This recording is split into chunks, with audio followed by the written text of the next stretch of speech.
The second of the Wyoming-class battleships, USS Arkansas led something of a charmed life in comparison to many of her contemporaries. The oldest battleship in the United States Navy to see combat service in World War II, she endured right through to the end. Her duties were those of a second-line battleship, of course, training, shore bombardment, and convoy escort. Even so, Arkansas served well. She fought well.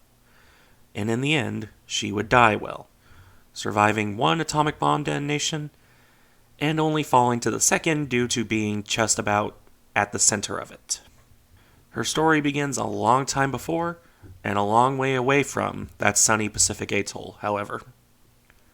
Laid down on January 25, 1910, Arkansas was nothing special. The Wyoming-class battleship was a definite improvement over the preceding Florida-class, but not a major leap forward. At 26,000 tons, rising to 27,000 on full loading, Arkansas was firmly average by battleship standards at that time. She was 562 feet, 171 meters long, had a beam of 93 feet, 28 meters, and could make 20.5-ish knots on 28,000 horsepower. None of this was particularly out of the ordinary for the time, and the same could be said for her 12-inch guns. That Arkansas was so thoroughly average would, really, make her later career all the more notable. Though, to be fair, her career began with a rather rocky start. Her launch on January 14, 1911, was a fairly normal affair. It was during her trials that things went off the proverbial rails. Because, during her builder's trials, she contrived to strike a rock on June 4, 1912. This succeeded in carving a 45-foot-long gash into her hull under her second engine room. As one could expect, this caused quite a bit of flooding that had to be gotten under control. Which it was, but it's not exactly a great start when your ship hasn't even entered proper service yet and already had an incident with underwater obstructions. In any event, after that damage was fixed up and she finished her trials, Arkansas was formally commissioned into the fleet on September 17, 1912.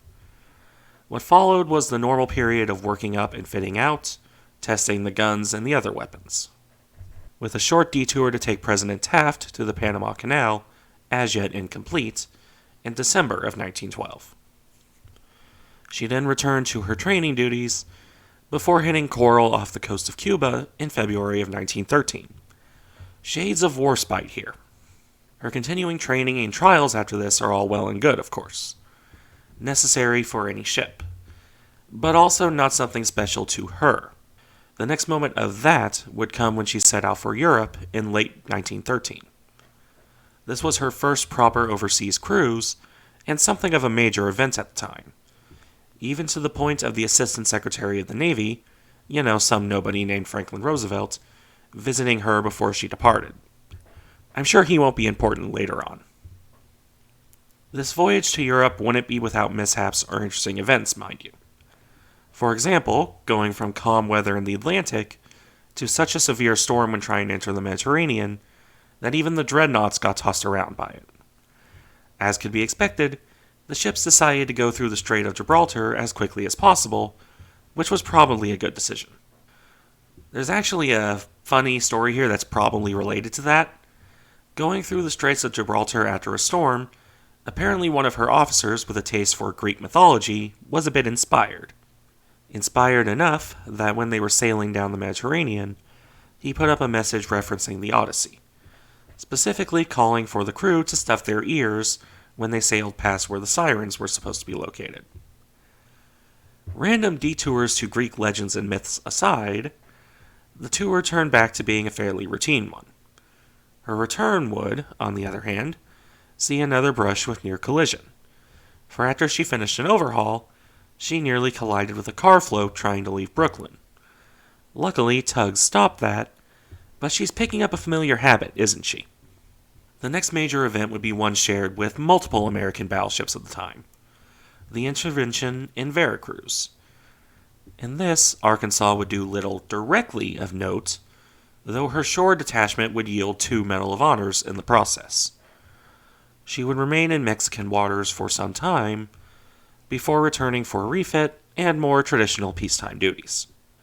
Duties she would largely continue even after the United States entered the Great War. It would only be in July 1918 that Arkansas set out to Britain to relieve the older USS Delaware. Barring opening fire on what was assumed to be a German submarine, her voyage to Britain was one without any excitement. Her only close encounter with German forces, confirmed anyway, would be observing the High Seas Fleet sailing into internment at Scapa Flow. Arkansas would be one of several battleships to escort President Wilson into the harbor of Brest before she returned to the United States. When she returned, the ship was given a set of silver dishes worth $10,000, in 1919 currency, mind you, that was loaned back to the state of Arkansas by the Navy. This set apparently still remains in the governor's mansion of Little Rock to this day. After a short detour to help support the cross-Atlantic flight of the Curtiss flying boats, Arkansas would transfer over to the Pacific for a short while. She didn't do much of note there, before returning once more to the Atlantic. It was here that she would be part of a demonstration of the future. While, understandably, Billy Mitchell's much publicized bombing runs took all the press, they weren't the only such tests. Arkansas, alongside her sister Wyoming and the older North Dakota, participated in an early torpedo bombing test. This took place in 1922, when such things were very much in their infancy. 18 Naval Aircraft Factory PT floatplanes, spindly kitbash things that they were, performed practice torpedo runs on the battleships, which was very much an experimental idea. Arkansas, the primary target, would take 8 simulated hits in spite of maneuvering to dodge the attack. While this was very much an experiment that was recognized as hardly proper combat conditions, it showed both the potential of torpedo bombers and the need to train against such attacks, which is going to be important when World War II comes around. That being said, when those exercises were done, she had a visit from the King of Denmark when she was over in Europe, and helped with earthquake relief in California before entering her first major overhaul in 1925. This refit, similar to that given to Utah as I mentioned in her video, was nowhere near to the same extent as the post-Pearl Harbor rebuilds. In Arkansas's case, her aft lattice mast was replaced with a short tripod mast. Her old coal-fired boilers were replaced with oil-fired ones taken from battleships canceled by the Washington Treaty. She had torpedo bulges fitted and additional armor put on her decks. The removal of 5-inch secondaries and the addition of 3-inch anti-aircraft guns kind of almost feel like an afterthought at this point. Coming out of this refit, Arkansas would have an uneventful time for the remainder of the 1920s. Midshipman training cruises and the like.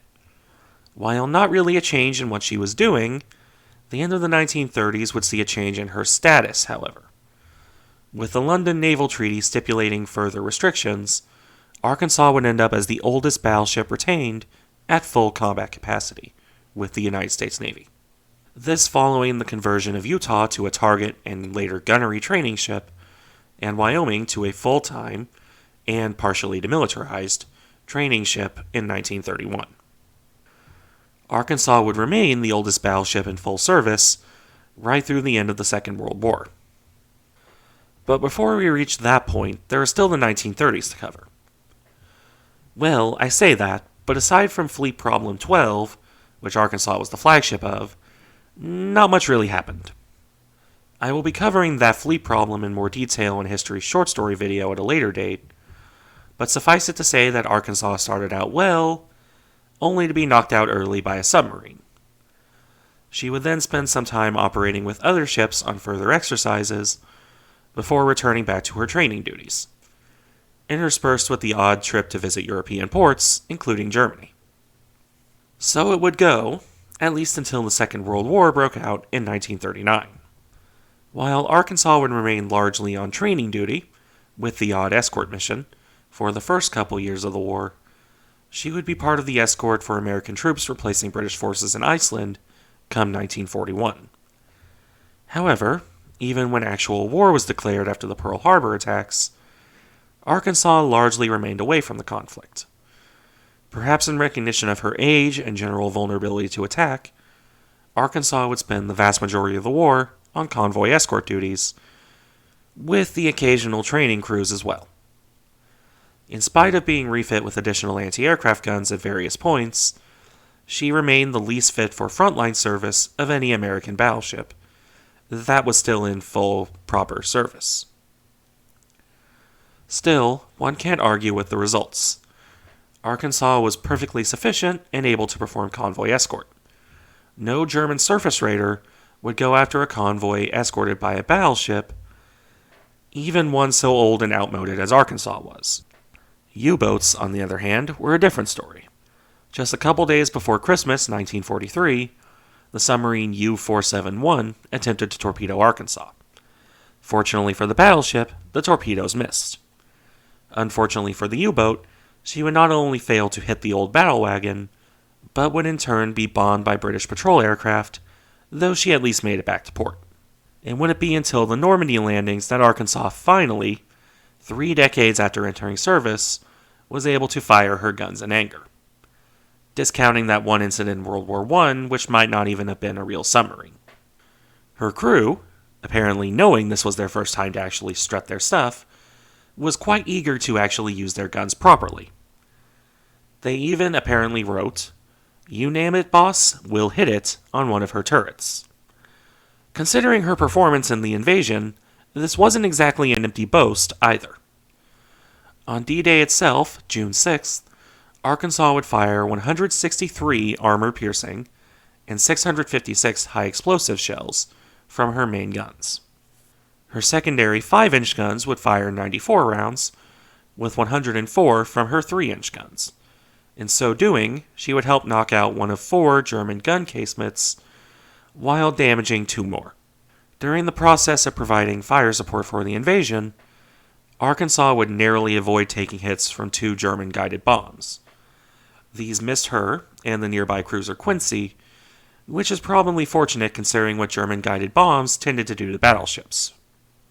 After resupplying in Britain, Arkansas would join other warships in bombarding a French port in support of Allied land attacks. In so doing, she would duel with German shore batteries that included 11-inch guns, not that far off in capability from her own 12-inch battery. German fire would prove worryingly accurate in this engagement, hitting close to the battleships and very nearly slamming directly into USS Quincy. Arkansas and Texas dueled, in particular, with the German battery Hamburg and its 4 11-inchers. While the battleships managed to disable one of the guns, the remaining 3 would prove remarkably stubborn. While the port would fall, the bombardment forces would have to pull back before this happened. Still, the Germans would report after this that the shore bombardment drastically reduced their capability to defend the port, and Arkansas most certainly helped in doing so. After this, she would, however, leave the Normandy front to other ships like Warspite. Arkansas would, with some of the other ships she served with, move instead to the Mediterranean in July. Here she would support the landings in southern France, that being Operation Dragoon. She would provide short gunfire support before returning to first Italy and then the United States, since her time in European waters was over. And she was being shifted back to the Pacific, where she would continue training missions before doing more shore bombardment duty. Again, that's pretty much all the Navy considered her fit for at this point. First at Iwo Jima, then at Okinawa. Her fire support at Iwo Jima was heavy, and she remained there for some time, but as anyone who studied that particular battle knows, the shore bombardment did rather less than had been hoped for. No fault of Arkansas's, it's just a general thing with Iwo Jima. Her time at Okinawa would be even longer. Arkansas would spend a month and a half, 46 days, off the coast of that island, bombarding it and enduring heavy kamikaze attacks.